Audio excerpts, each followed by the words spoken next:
The radiant smell of spring fills the morning air. Ecstatic birds perched on the branches of oak trees in full blossom melodically chirp that the worst of winter is already over. Hi, this is Kim.E from isnotso.com, and you are listening to Austrian Village Teen, Part 1. There is nothing unusual about the Austrian cafe I am seated in, except perhaps that it is infamous to almost 6,000 inhabitants living in a municipality surrounded by the picturesque countryside of rolling hills, small villages, and large farmsteads. On a clear day, a magnificent view of the snow-capped Alps can be seen in the distance. Today, the 16th of March, is one of those beautiful crisp days. A strong smell of ground coffee and foamed milk permeates the air.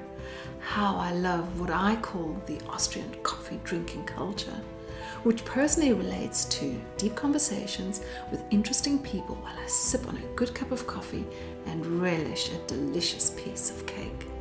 This is not the regular catch-up with a friend conversation, though. The loud banter in Upper Austrian dialect and the intermittent outbursts of joyful laughter are regularly drowned out by the loud grinding of fresh beans emanating from a coffee machine operated by an older waitress dressed in a dirndl with a friendly smile to match.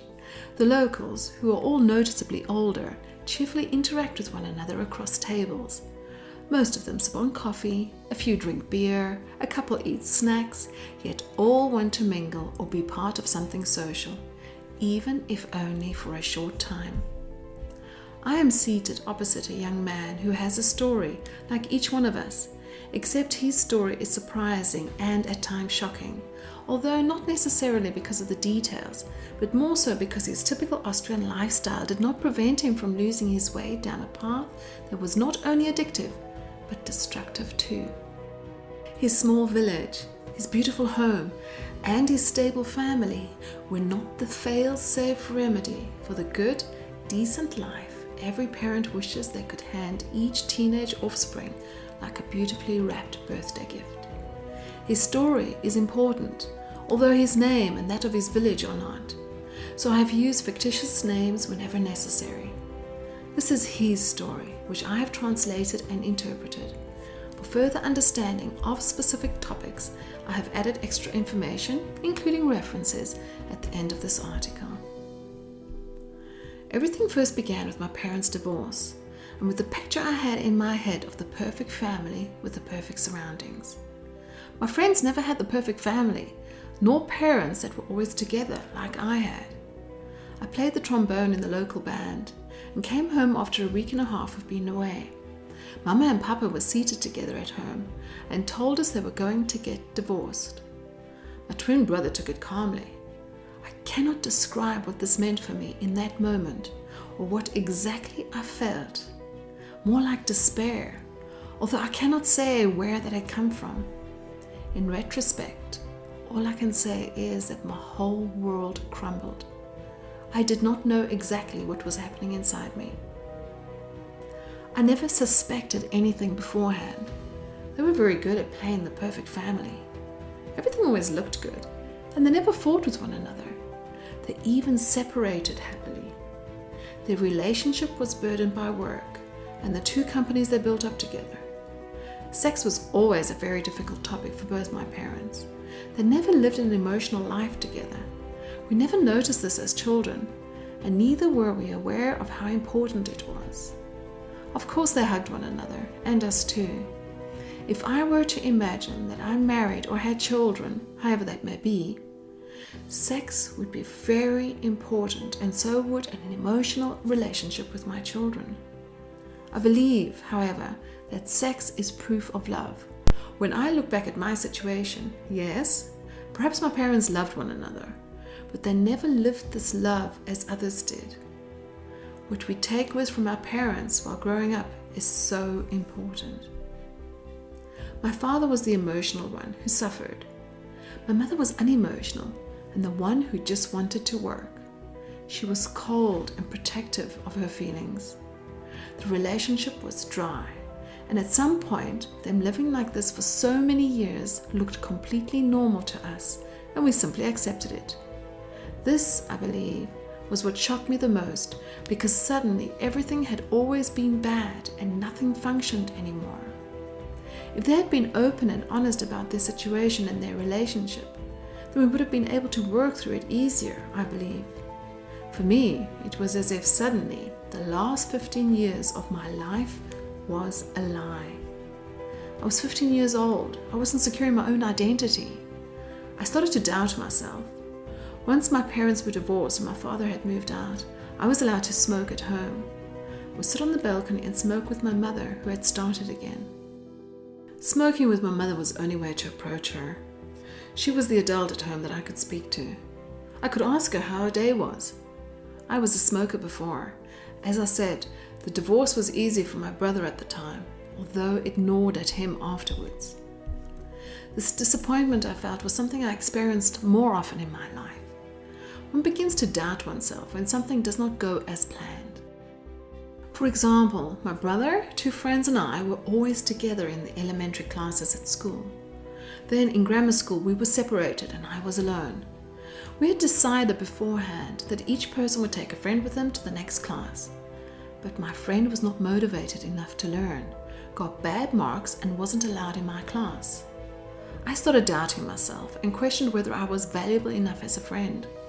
Looking back, I know I never did anything well because I always doubted myself.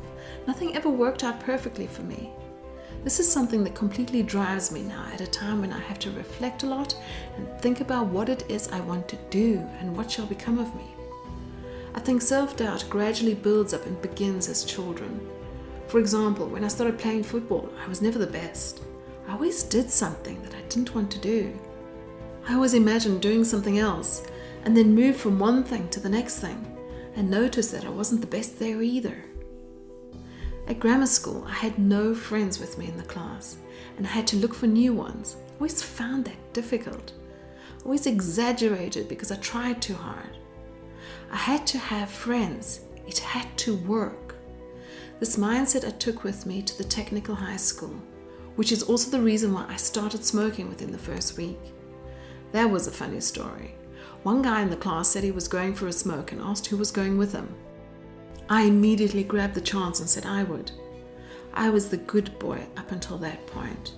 I was a good grammar school student and could have gone to another reputable school, but there weren't any subjects that interested me. So I went to a school where there were students from high schools or second performance groups with levels that did not exist in a grammar school. The technical high school offers something like an apprenticeship with education, except that the curriculum is only in theory without any practicals. It is a school that is recognized by companies because having that education is like having done an apprenticeship.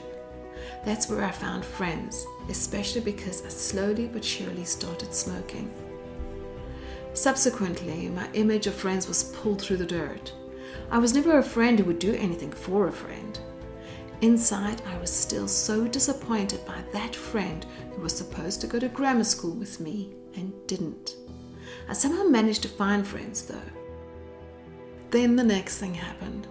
A childhood friend of mine, Joe, told me that he was at a boarding school in Vienna. He went to the second chemistry technical high school, which he didn't want to go to anymore. He wanted to return to Upper Austria and Linz and attend the school I was at. Once he started there, we made immediate contact. I wanted friends because I had the fear of being alone. When I was alone, I was always scared, even in my childhood. Up until 6 or 7 years of age, I was always too scared to sleep alone.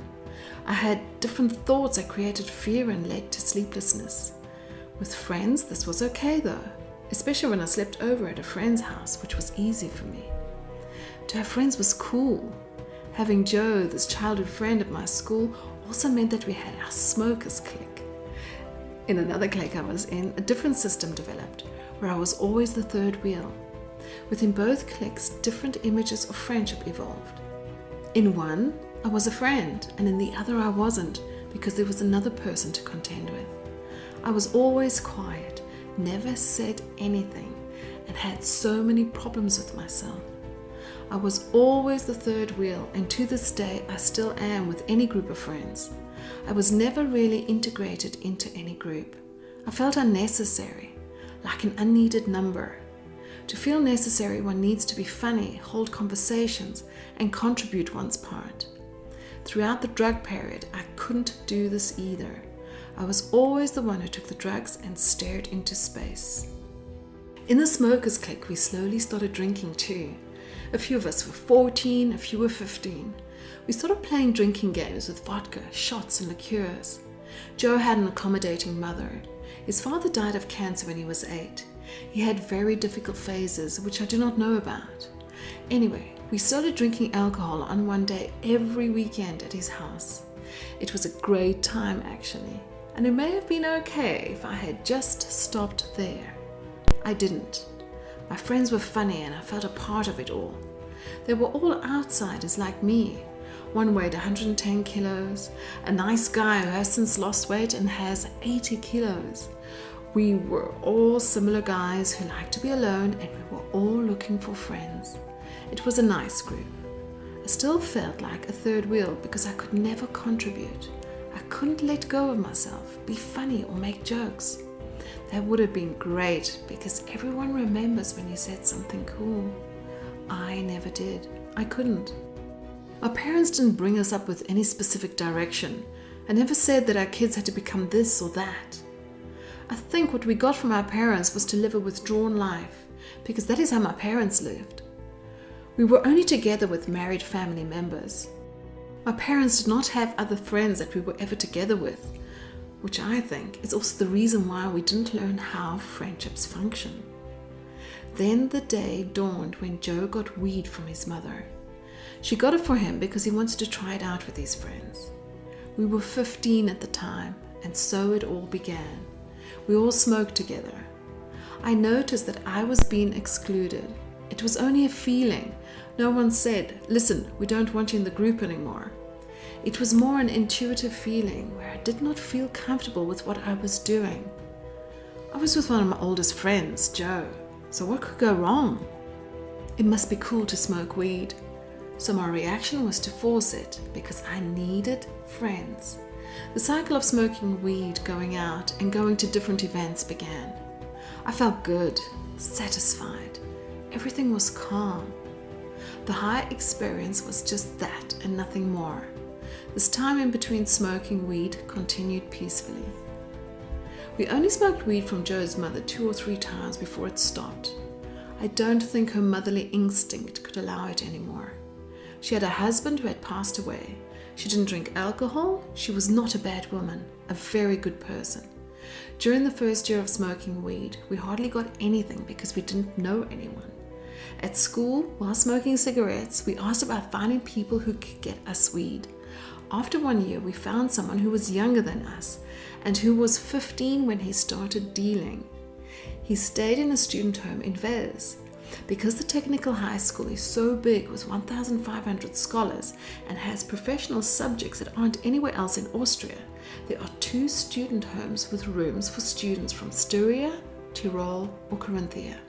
He lived in Innsbruck and went home every 2 to 3 weeks and would buy weed from a guy he knew there. He was a good guy. He finished school and he did not have any problems in the student home, nor with his psyche or anything else. Considering all of this, everything went well for him. He was also a very honest guy, and we got on well with him.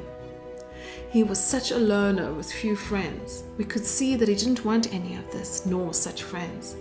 He was his own kind.